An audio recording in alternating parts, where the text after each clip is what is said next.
आत्मदेव ने अग्नि पर व्रत कर लिया, संकल्प कर लिया, हे यज्ञ नारायण, आज मैं आत्मदेव व्रत करता हूं कि सूर्य अस्त तक मुझे पुत्र नहीं मिला तो मैं संपूर्ण धर्मों का त्याग कर दूंगा और नदी में कूद के जान दे दूंगा।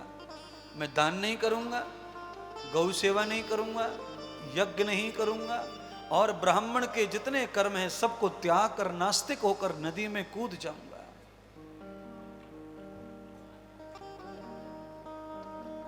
आत्महत्या कर लूंगा अगर आज मुझे पुत्र नहीं हुआ तो मेरी क्या जिंदगी का मतलब। मैंने कहा था ना 2 घंटे पहले, कुछ लोग ऐसे शब्दों का यूज करते हैं लाइफ में। अच्छा बोलिए,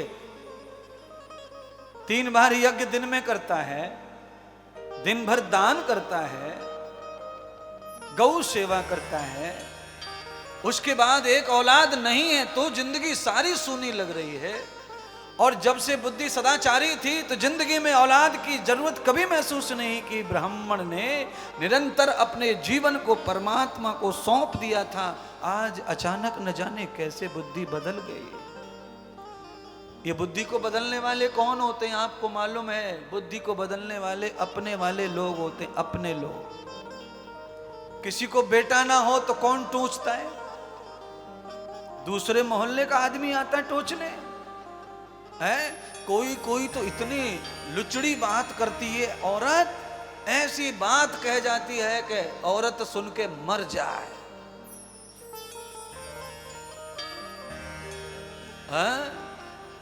थोड़ा कुछ लड़ाई सी हो जाए ना तो लड़ाई में औरत क्या बोलती है, यहां को मुंह मत देखो, बहुत बड़ी पाप नहीं है ये। क्यों पाप नहीं है? कहा इसने बेटे का मुंह ना देखा, बोलो।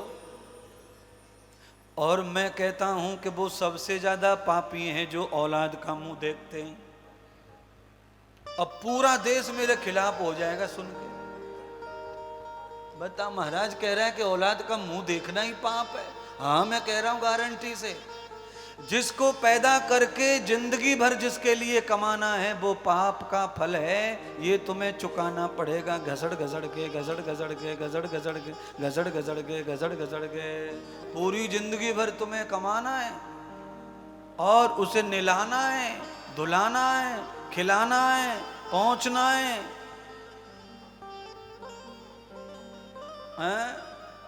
क्या बात है माता श्री, बुरी लग गई बात? काम आ गया कुछ? अच्छा अच्छा।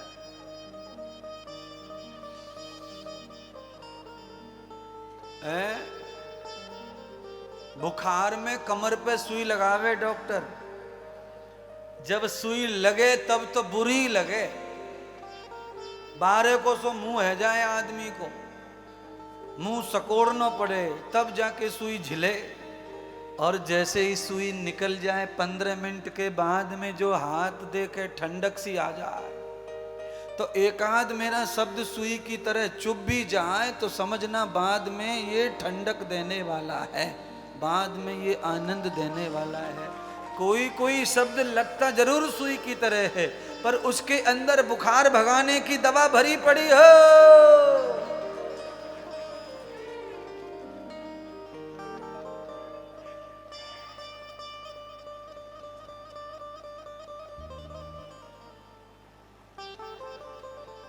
एकाध शब्द को सहन कर लेना। पुण्य का फल औलाद नहीं है बंधुओं, मैं ये कहना चाहता हूं। औलाद पाप का फल है। जिसको भी आप पैदा करके पालते पोसते कमाते खिलाते उसके लिए मरते जीते, वो पाप का फल है। वो खा के आया है, तुम्हें चुकाना ही पड़ेगा। हाँ जी, चुकाना पड़ेगा। तुम मजदूर, वो साहूकार। नए कपड़े पहनते बच्चे और बिल्कुल भी कमाते नहीं है। होली दिवाली नए कोरे कपड़े और कमाने वाला ध्यान नहीं। उठा के बच्चे कपड़ों को उठा के पटक देते हैं। मम्मी धोएगी, प्रेस करेगी, अलमारी में रखेगी, सुबह देगी, फिर पहनो। ये सारी गुलामी क्यों हो रही है? गुलामी इसलिए हो रही है क्योंकि पिछले जन्म का हिसाब किताब चुकाया जा रहा है। पिछले जन्म का चुक रहा है। सद्गुरु भगवान श्री सूत जी ने कहा, सौनक जी,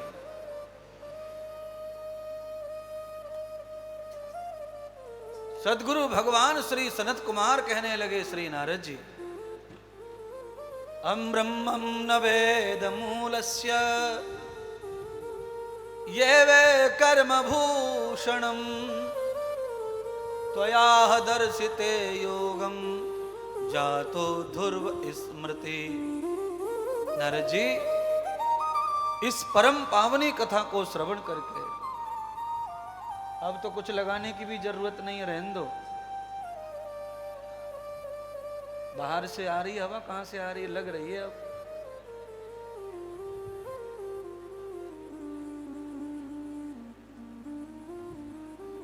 कल लगा लेना भैया, रहने दे, कल लगा लियो। आ गई, भगवान ने भेज दी बस, और क्या है।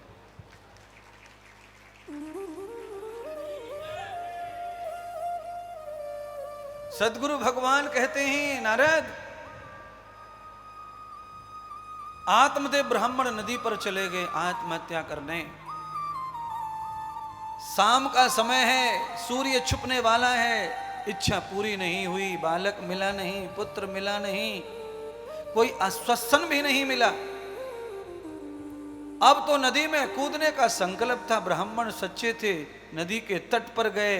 भगवान यज्ञ नारायण साधु का भेष बनाकर ब्राह्मण का कंधा पकड़ लिया। हे वत्स, आत्मदेव, क्यों मरना चाहते हो? क्या कम है तुम्हारी जिंदगी में? परम दानी, परम सेवक हो, परम ब्राह्मण हो, तुम्हारा तो कल्याण निश्चित है। आत्मक हत्या करना जैसा घिनौना अपराध क्यों कर रहे हो? क्या चाहिए कहो? तुमने इतना यज्ञ किया है, तुम आत्महत्या नहीं कर सकते। गौ सेवा करने वाला आत्महत्या नहीं कर सकता। संतों की सेवा करते आए हो, आत्महत्या नहीं कर सकते। कहो, तुम्हें क्या वर चाहिए? आत्मदेव ने कहा, महात्मा, तुम वर देना चाहते हो, मुझे मृत्यु से रोक रहे हो, तो मैं तभी रुकूंगा, तब मेरी इच्छा पूरी करो। क्या इच्छा है? मेरे अंदर तृष्णा जागी है पुत्र की। मेरे पास में धन वैभव सब कुछ बहुत ज्यादा है, पर मेरे मरने के बाद उसे भोगने वाला कोई नहीं है। महात्मा हंसे आत्मदेव की बात पर। महात्मा ने आत्मदेव को समझाया, अरे आत्मदेव, तुम्हारे मरने के बाद में संपत्ति का क्या होगा, ये तुम चिंता क्यों करते हो? तुम्हारे जीवित, तुम्हारे हाथों से संपत्ति की सदगति हो रही है, इस बात की आनंद और खुशी में जियो। क्यों मर रहे हो पीछे का सोच करके? अरे पीछे किसने देखा, कौन क्या करेगा संपत्ति का?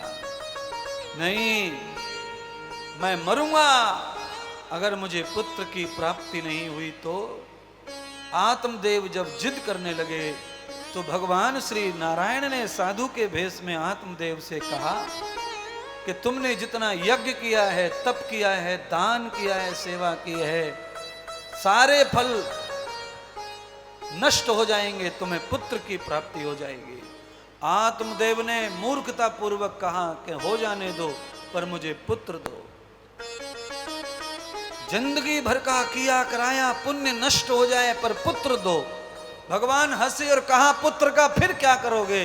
अरे पुत्र जब पैदा करो जब तुम्हारे पास में पुण्य हो। जिनके पास पुण्य होता है उनका ही पुत्र सदाचारी, धर्मात्मा, कल्याण करने वाला निकलता है। अन्यथा जिनके पास पुण्य नहीं रहता, उनका पुत्र केवल संपत्ति का नाश करने वाला निकलता है। सच कहा, एकदम सच कहा। आप जितने भी परेशान होंगे अपनी अपनी औलाद से, आप सब समझ लो कथा को। औलाद पैदा होने के बाद पुण्य होना चाहिए माँ बाप की झोली में, तब औलाद अच्छी निकलती है, अच्छी बनती है। माता पिता अपने मुंह से ही कहते फिरते हैं रोज हमने कौन से पाप किए जो ऐसा बालक ऐसा बालिका मिली है? किस जन्म का पाप हमारे पेट से पैदा हुआ है जो इतनी तकलीफ हमें दे रहा है? हाहाकार मचा रखा है समाज में। बंधुओं, आत्मदेव ने सारे पुण्य भगवान को दे दिए और भगवान ने एक फल उठाया और आत्मदेव को दे दिया। आत्मदेव उस फल को लेकर घर पर आया और वो फल अपनी पत्नी को दान किया, धुंधली को। पर धुंधली ने फल नहीं खाया, क्योंकि वो तो दुरुचरणी थी, दुर्दृ थी। बहुत लोग हैं ऐसे जो नहीं लेते फल, प्रसाद। मैंने भी बहुत लोग देखे मेरी आंखों के सामने। वो लोग जो है, कभी कभी ऐसा प्रसाद होता है थोड़ा लिथड़ पिथड़, वो लोग लेते नहीं है, ना बोल देते, ना ना हम नहीं ले रहे, हम नहीं ले रहे, हम नहीं ले रहे हैं। अरे मूर्खो, जो लिथड़ पिथड़ देख रहे हो थाली में, उससे ज्यादा तो तुम्हारे पेट में भरा पड़ा है लिथड़ पिथड़। उसे लेके घूम रहे हो कि नहीं घूम रहे हो? अच्छा बोलो, सुबह सुबह आदमी जब मुंह में उंगली डाल करके थोड़ा सा हु हा करता है, जीभ रगड़ता है, उस समय आदमी के मुंह में से केसर की पुड़िया निकलती है? हाँ जी, क्या निकलता है सेठ जी? आओ करता है तब क्या निकलता है सुबह सुबह? समझ गए सब? अच्छा बोलो, इतनी गंदगी मुंह से निकल रही है सुबह सुबह, और उसे देख के आदमी को बिल्कुल घृणा नहीं है, बिल्कुल। और उसमें से आधा सा थूक कोई पड़ोसी थूक दे अपने घर में, फिर देखो आग बबूला हो जाए। बताओ, हमारा घर गंदा कर दिया, ये कर दिया, इसको बुद्धि है क्या, अकल है क्या, भैंस का पढ़ रहा है क्या, फलाना है क्या, ढिकाना है क्या, पूरी दुनिया का प्रवचन सुना देता है और खुद दिन भर घर में थूकता रहता है, थूकता रहता है, कोई गंदगी नहीं। पर दूसरे का देखा तो आदमी परेशान हो जाता है। ऐसे ही दूसरे की बुराई दिखे अपनी दिखती है। गंदगी हमेशा दूसरे की दिखे, अपनी को तो रूमाल से पोंछ है, पोंछ के रूमाल सीधा जेब में, रूमाल पोंछ के जेब में, फिर निकाल के पहुंचा, फिर जेब में, फिर पहुंचा, फिर जेब में। आदमी अपनी नाक को तो बिल्कुल रबड़ी समझ रहा है। रख लो कांच की कटोरी में सजा के, शाम को खा लेना, इतना ज्यादा लगाव है तो। है? और घर में कोई बुजुर्ग हो जाए बिना काम का, रिटायर हो जाए बुजुर्ग, और वो थूका थाकी कर दे तो घर में कितना कलेश। और जब ये बुजुर्ग कमा के लाता था तो दरवाजे पे खड़े हो जाते थे, पप्पा लाओ थैला लाओ पप्पा। आज पप्पा धद्दा हो गया तो अब थैला वेला कौन लाए, कौन दे, कौन पूछे। एक कोने में खटिया डाल दी जाती है, एक जगह पर आसन डाल दिया जाता है। समझा इसीलिए रहा हूं कि तुम सबके साथ में होना है। ये जो जो इतरा रहे जवानी में, ये सब होना है, तैयार रहो। एक साइड में खटिया होनी है, तुम्हारी साइड में। उस कमरे में कोई आएगा नहीं और कोई जाएगा नहीं। क्यों? क्यों? समझ जाओ। कमाई खाने वाले कहते हैं बड़ी बांस मारे कमरा में, बड़ी बदबू मारे। समय आएगा जब ऐसा होगा। महात्मा इंद्रदेव चाहते हैं, ये भागवत चाहती है कि वो समय तुम्हारे जीवन में कभी नहीं आए। उसके लिए तुम आज ही खड़े हो जाओ, जाग जाओ, चेतन हो जाओ। उस अवस्था को आने मत दो, उसे रोको। कैसे रुकेगी महाराज? ध्यान करो, भजन करो, कीर्तन करो, तीर्थ करो, घूमते रहो, पड़े मत रहो, गले मत रहो, सड़े मत रहो।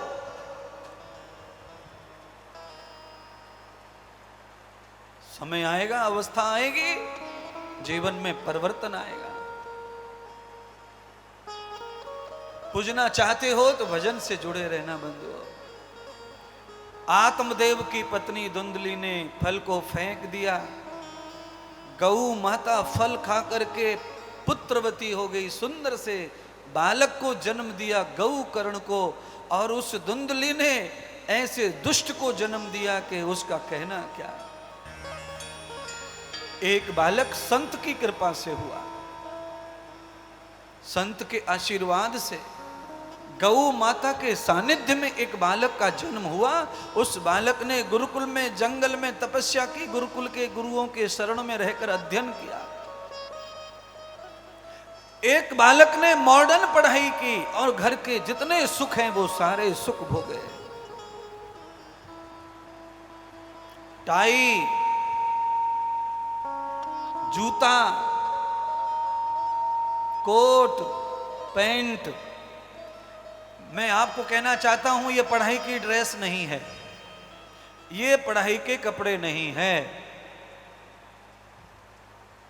पढ़ लिखने के बाद में जब आदमी अप टू डेट हो जाता है, उसके बाद ये कपड़े पहनना है। पहली बार जब दूल्हा बने तब कपड़े पहनना है।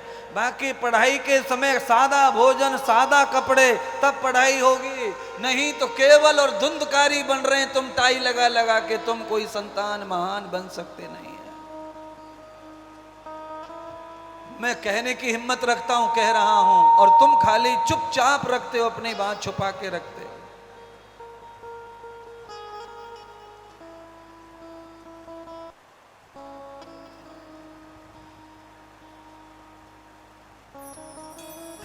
मैं छुपाऊंगा नहीं कुछ भी, बिना कहे रहूंगा नहीं, क्योंकि मुझे तुम्हारे घर में धुंधकारी नहीं, तुम्हारे घर में गौ करणों का दर्शन करना है, जो तुम्हारी विपत्ति में तुम्हें साथ रखें, संकट आने पर गले लगाएं, और तुम्हारे को बंगला देवे रहने के लिए, सोने का सिंहासन देवे सोने के लिए। आत्मदेव का भोग का विलास का बालक धुंधकारी पापी बन गया।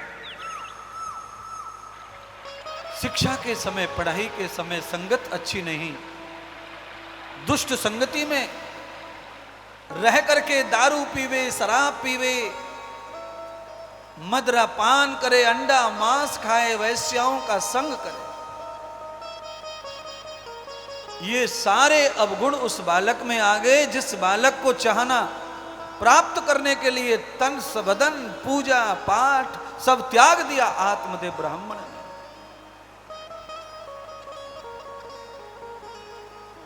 एक और बात, जिंदगी में कभी भी भगवान से जिद करके कुछ मत मांगो। औलाद के बारे में, मकान के बारे में, नौकरी के बारे में, नेतागिरी के लिए परमात्मा से जिद मत करो। परमात्मा खुले हाथों जो दे वो खुशी से लो, आगे बढ़ो।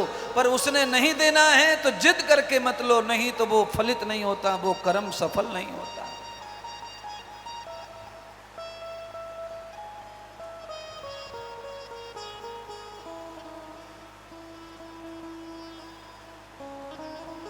सदगुरु सूत कह रहे हैं, सदगुरु सनत कुमार कह रहे हैं, नारद, ऐ सौनक जी, धुंधकारी ने पिता की सारी संपत्ति को समाप्त कर दिया जिंदे पर। और आत्मदेव ने कहा था भगवान से, साधु से, कि मेरे मरने के बाद मेरी संपत्ति कौन खाएगा? तो भगवान कह रहे हैं, देखो मरने की जरूरत ही नहीं पड़ी, जीवित पर ही संपत्ति का नाश कर दिया।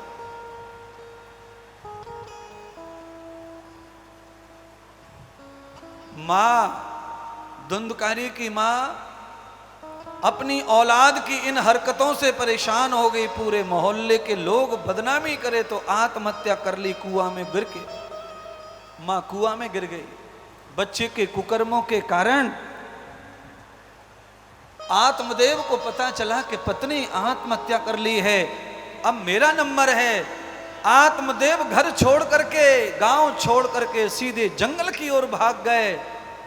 और जंगल में गए कहां? अपने पुत्र गौकर्ण के पास, जो साधु और गाय के कृपा से पैदा हुआ।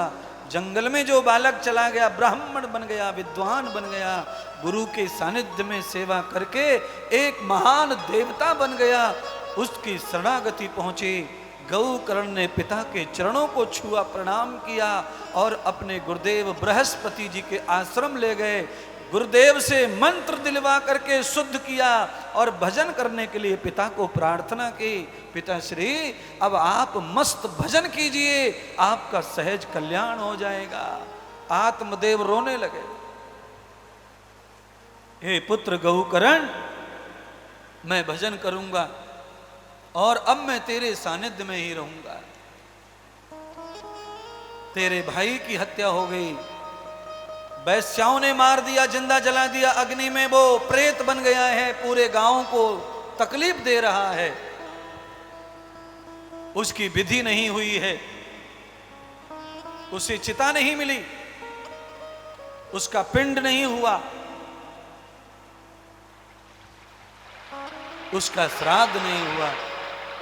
इसलिए हे पुत्र, तुम धर्मात्मा हो, इसलिए उस दुष्ट का कल्याण कर दो, वो आत्मा तुम्हें भी तकलीफ देगी।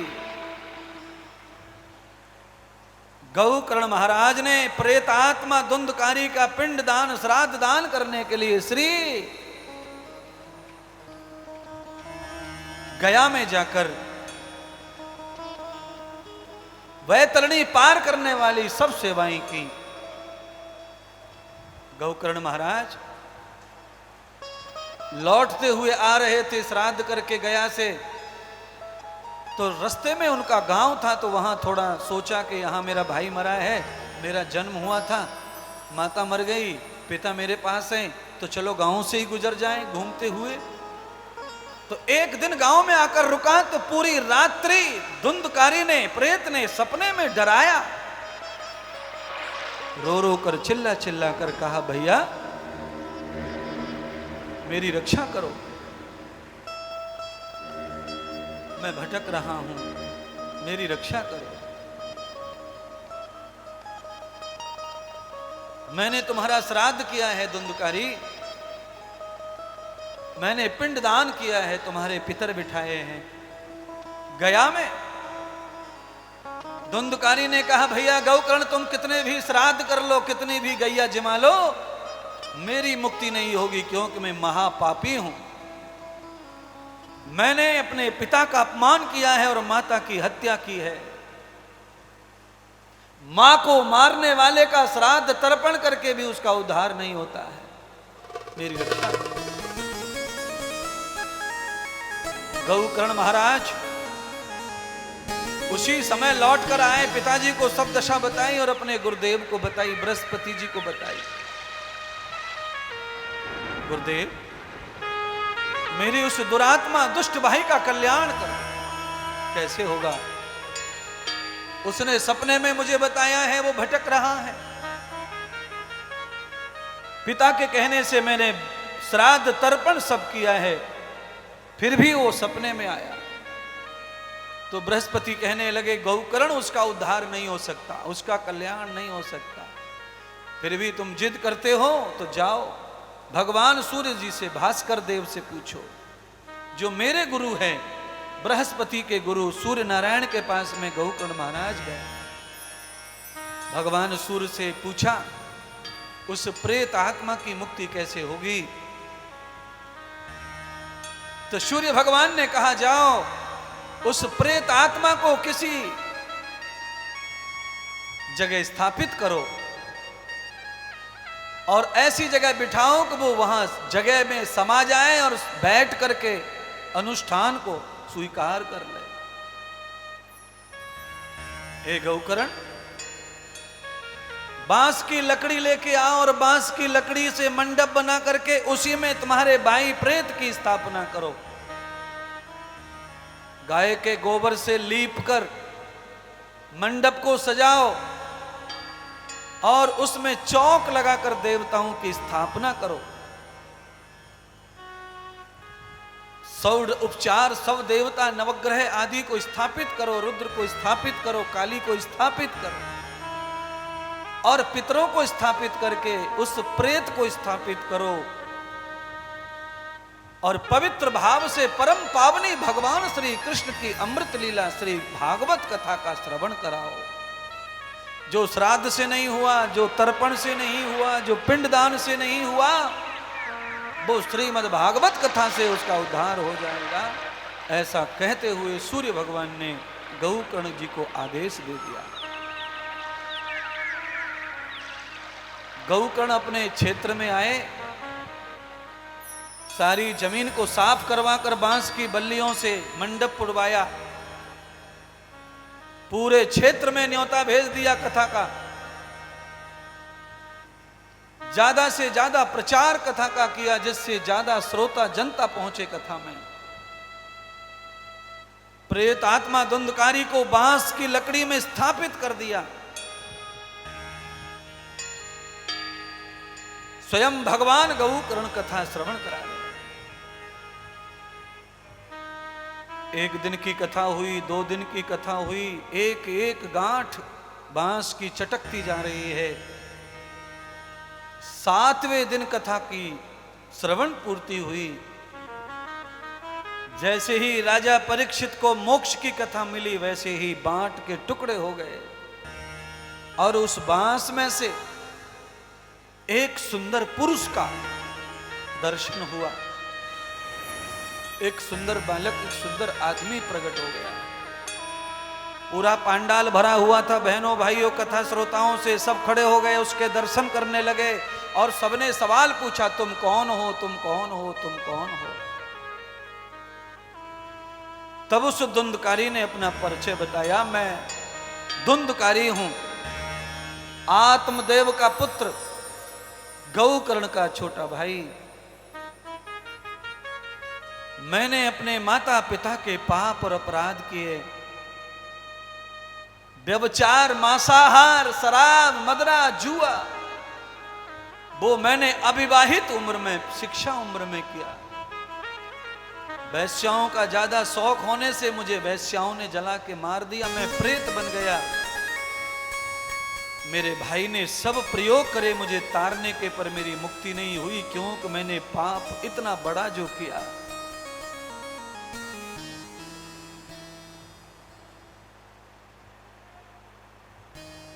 आज श्रीमद् भागवत की कथा 7 दिन की सुनकर के मेरी मुक्ति हो गई संपूर्ण पापों से, मैं पुनः मनुष्य बन गया। पूरे गांववासी हैरान हो गए। सबने गौकर्ण महाराज से शिकायत की, महाराज 7 दिन हमने भी मेहनत और काम छोड़ के कथा सुनी, पर हमारा कल्याण नहीं हुआ और तुम्हारे पापी भाई का कल्याण हो गया। इसका मतलब है ये कथा तुमने हमारे लिए नहीं, अपने भाई के लिए ही करी है।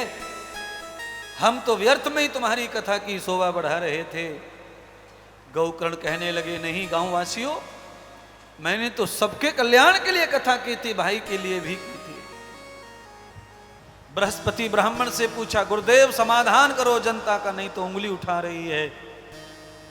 बृहस्पति ब्राह्मण ने कहा कि ये भागवत कल्याण उसी का करती है जो इसके कल्याण के भाव से पांडाल में आकर जो बैठ जाता है, लकड़ी की तरह हिलता न डुलता, शांति से कथा सुनता है। और ये उन सब श्रोताओं का भी भाव जानती है, उनका भी फल पूरा करती है, इच्छा पूरा करती है, जो जिस इच्छा से कथा में आकर बैठते हैं। इसलिए हे गांववासियों, तुम कथा सुनने आए थे, बाल बच्चे, नौकरी चाकरी, संसार अच्छा करने, तुम्हारा सब अच्छा हो जाएगा। पूरे पंडाल में केवल एक प्रेत आत्मा थी जो कल्याण करना चाहती थी, उसका कल्याण हो गया, तुम्हारा संसार होगा। अब तो सारे गांव वाले कहने लगे, नहीं हमारा भी कल्याण होना, हमारा भी कल्याण होना। तो बृहस्पति कहने लगे, गौकर्ण जब श्रावण का महीना आए तो भागवत की कथा गांव के लोगों को सुना दो, इनका भी कल्याण हो जाएगा। आज वही श्रावण का महीना है, 4 दिन के बाद में अधिक मास लौंद का महीना आ जाएगा, ये त्रिवृत सम संस्कार आ जाएंगे। आपके इस कोटा गांव में श्रावण के महीने में कथा हो रही है शुरू, और भयंकर बारिश भी शुरू है। इससे ये प्रमाण मिलता है कि देवता प्रसन्न हो चुके हैं। अब तुम्हारे पाप नहीं बचेंगे धुले बगैर। धुल के रहेंगे। केवल तमाकू को कल से नहीं लाना जेब में।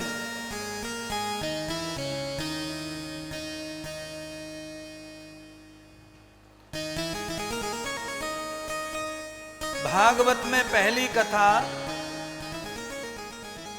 मुहूर्त से हुई और दूसरी कथा श्रावण में होगी, ये घोषणा होकर श्रावण में कथा हुई।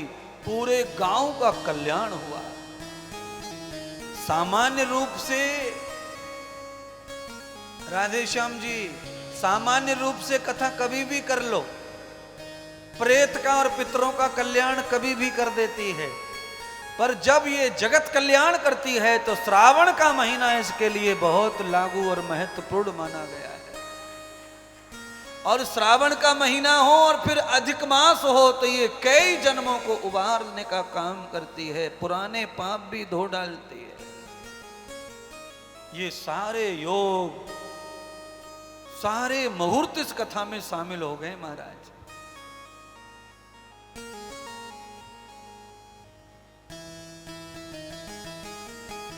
और सब विध शुभ होगा, सब कुछ सबका कल्याण होगा कथा से। जगत कल्याण हुआ तो गौकर्ण महाराज के मन में सवाल उठा, गुरुदेव पहली कथा से मेरे भाई का उद्धार हो गया, दूसरी कथा से समाज का उद्धार हो गया, पर मुझ अभागे का उद्धार कब होगा? ये आयोजन तो मैं करता हूं। तब बृहस्पति ने कहा कि अधिक मास में तुम्हारे लिए कथा करो तीसरी बार। तो गौकर्ण महाराज ने तीसरी भागवत अधिक मास में की। उस कथा को श्रवण करके स्वयं गौकर्ण भगवान के लिए वैकुंठ से विमान आया और उस विमान में बैठ करके जीवित वैकुंठ में चले गए। गौकर्ण महाराज जीवित वैकुंठ में चले गए। अधिक मास में कथा सुनना मतलब वैकुंठ के लिए दरवाजे खोलने के बराबर पुण्य है। इसलिए बंधुओं, अधिक से अधिक परिवार के परिवार घर में ताला डाल के कथा में आओ। अधिक मास के दिन, जिस दिन अधिक मास शुरू होगा उसी दिन सुदर्शन चक्रधारी का जन्मदिन होगा। भागवत में सब धो डालेंगे हरि हर दोनों मिलकर के। हरि का महीना चल रहा है क्या? हर का महीना चल रहा है। हरि का पर्व 4 दिन में आने वाला है। दोनों देवता मिलकर सृष्टि चलाते हैं तो तुम्हारे जीवन को भी धो डालेंगे। नारद जी ने देखा कि प्रेत की मुक्ति हो गई, गौकर्ण की मुक्ति हो गई और सभी गांववासियों की मुक्ति हो गई। अब तो नारद जी को बड़ी श्रद्धा पैदा हुई भागवत के प्रति। महाराज नारद जी ने बचपन में भागवत सुनी थी ब्रह्मा जी से, पर भूल गए। आज फिर भागवत सुनी तो बचपन की वो भागवत फिर याद आ गई। इसीलिए जन्मो जन्म कृतम फलम जन्मो भागवतम कर्म। भागवत की कथा श्रवण करने से पिछले जन्मों की याददाश्त भी वापस आ सकती है। इतना ज्यादा शक्ति है सत्संग में, भागवत में, व्याख्यान में। आप जो भूल जाते हैं ना जीवन की, वो बातें भी याद आती हैं भागवत सुनते सुनते। आपको कितनी बातें आज याद आई हैं सुनकर व्याख्यान अपनी। मैं जो कहता हूं आप अपने ऊपर लेते हैं बात को, तत्काल आप अपनी जिंदगी में खो जाते हैं। बिल्कुल सही कह रहे महाराज। नारद जी ने देखा क्या? नारद जी ने देखा ये कि ब्रह्मा जी विमान में आए हैं और फूल बरसा रहे हैं। भक्ति आई है मंडप में और नृत्य कर रही है। ज्ञान और वैराग्य दोनों खड़े हैं, पांडाल से भी ऊपर सिर जा रहा है। इतने जीवित और इतने चेतन हो गए। भक्ति नाच रही है।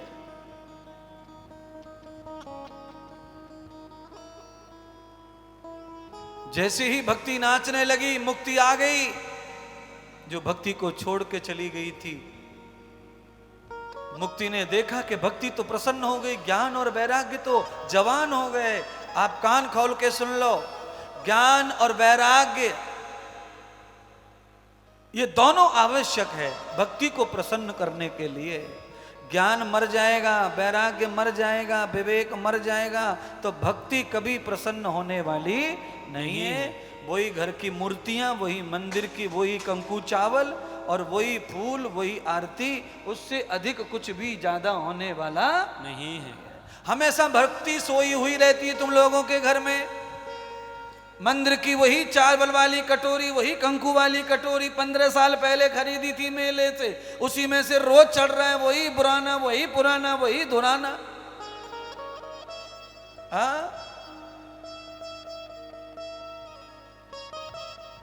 मैं राधे श्याम ने आज पैर पूजे हमारे। मैंने कहा यार कौन से जमाने की थाली है ये कंकु चावल वाली,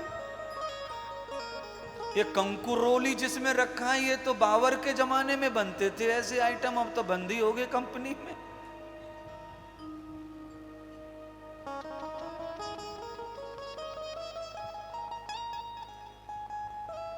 भक्ति प्रसन्न नहीं होती, मैं ये कहना चाहता हूं।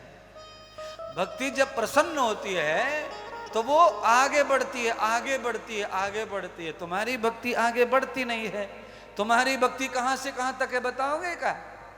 मुल्ला की दौड़ तुम्हारी कहां तक है? फिर तुम्हारी भक्ति कहां तक है बता दो ना एक बार।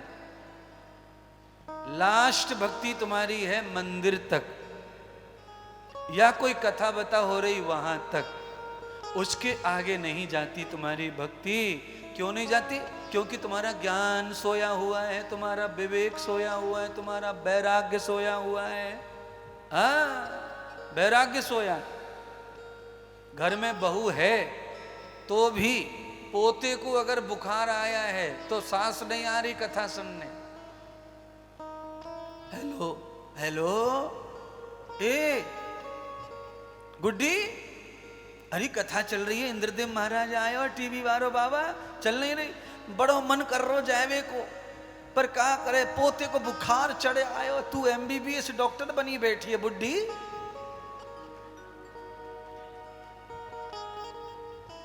बताओ, बेटा घर में, बेटी घर में, बहू घर में है, तू कथा में चल के प्रार्थना करिया।